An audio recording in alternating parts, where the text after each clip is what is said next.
Hi, this is Vaibhav here, EJ, bringing you another puzzle. So this time the puzzle is about coins. There are 12 similar looking coins. 11 of them weigh the same. One of them has a different weight, but you don't know whether it is heavier or lighter. So there is one defective coin out of 12, and you don't know the kind of defect that it inherits. It is either heavier or lighter as compared to other 11 coins. You have a scale. You can put coins on both sides of the scale and it will tell you which side is heavier or will stay in middle if both sides weigh the same. So you have a scale which cannot tell you the exact weight but which can compare weights. So the question is, what is the minimum number of weighing required to find out the odd coin?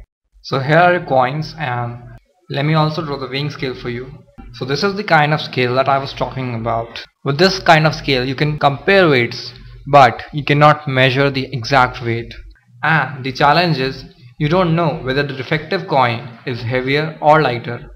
Now pause the video and think. Think hard before you move towards the hint that I give you. So here I move towards the hint. Here are your coins. So the hint is that you can divide these coins into some parts. 12 coins divided into group of 6. So these 6 coins in one group and next 6 coins in another group. Now maybe you compare the weight of these two groups and find out the one is heavier, the other one is lighter. But it won't help you anyway because you still don't know in which group there is defective coin. So it does not help anyway. So maybe this time you decide to divide them into 4 groups of 3 coins each. 3 coins here, 3 coins here, another 3 coins and another 3 coins. Now maybe you compare the weight of these two groups and find that they weigh equal, so none of them has the defective group. Maybe you weigh this and this group and find that one is heavier out of them. Then you just select one of the groups and compare its weight with another group and find out that it weighs same as this, so this one was defective and something of this kind. Remember, I am not telling you the correct solution. There is another correct solution. So you can very well rule out these possibilities. So the hint was that divide them into groups and then compare the weights. Now again pause the video and try it out. So here comes the solution. Your 12 coins. After a lot of hit and trial and exercising your gray cells, you shall land up into this solution because there is no set pattern of doing this. You'll have to do a little of hit and trial in any case. I'm gonna divide them into groups of 4. So I'll be getting 3 groups of 4 coins each. Say suppose this is A, this is B group and this is C group. Now let's see how I'm gonna proceed. First, I'll compare the weights of A and B. This shall land up me into 2 cases. Both weigh same or one of them weighs less or more. Now if both of them weigh same, then this means that the group C contains the defective coin. So it implies that C contains the defective coin. Now if they weigh unequal, then this implies that either of A or B contains the defective coin. Now how to find out this? Find out this, I weigh A. Mind it that you can also take B because A and B are equal variables, you can say. So I'm taking A here. I'm gonna weigh A versus C. This can again lead me into 2 outcomes. Both weigh same and they weigh unequal. If both weigh same, then this implies that B is defective. That is, the group B contains the defective coin. And if they weigh unequal, then this means that A contains the defective coin. Let me tell you how. Only A and not C, because A and B are weighing unequal and A and C also weigh unequal. And we know that out of A, B and C, only one of them is a defective group. So A is showing defect with B also and A is showing defect with C also. This means that A must be defective and not C. The condition for defect of C is out here. Now with these 2 weighings, this first one and this second one, with the help of 2 weighings, we get to know that which one is the defective group. And one more thing that we get to know is that what is the defect. That is, the defective coin is heavier or lighter. Let me show you how. Here we know that which group is A and which group is B. Now in the weighing of A versus B, if both would have weighed same, then C would have been defective, and in this case the second weighing would have been of different kind. You must be wondering here that we do not need a second weighing in this case, but you are wrong.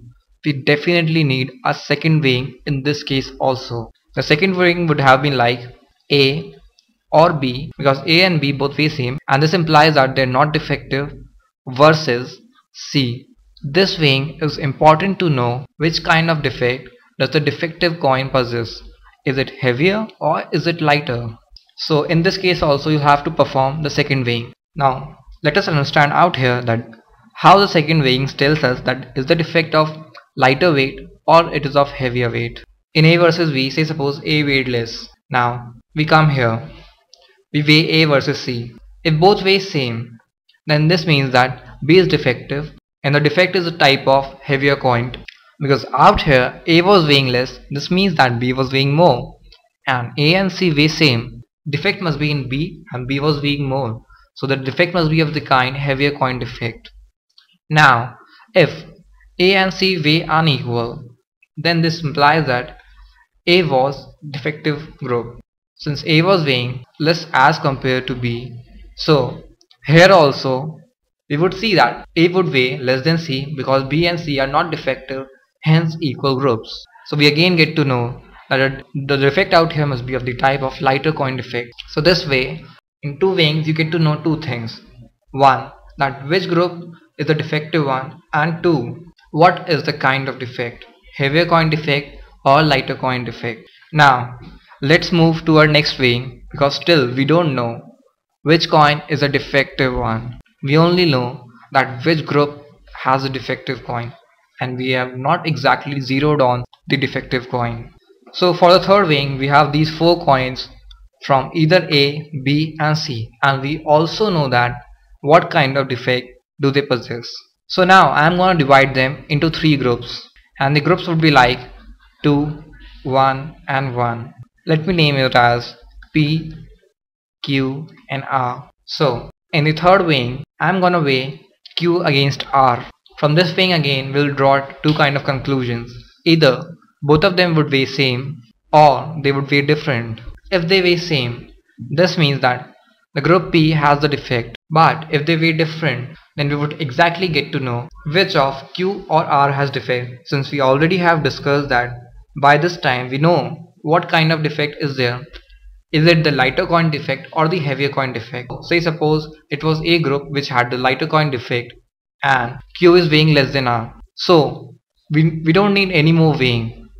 In the third weighing itself we get to know that the Q coin has a defect because it is weighing less than R, and from the previous conclusions we have known that the defect is of the lighter coin defect type.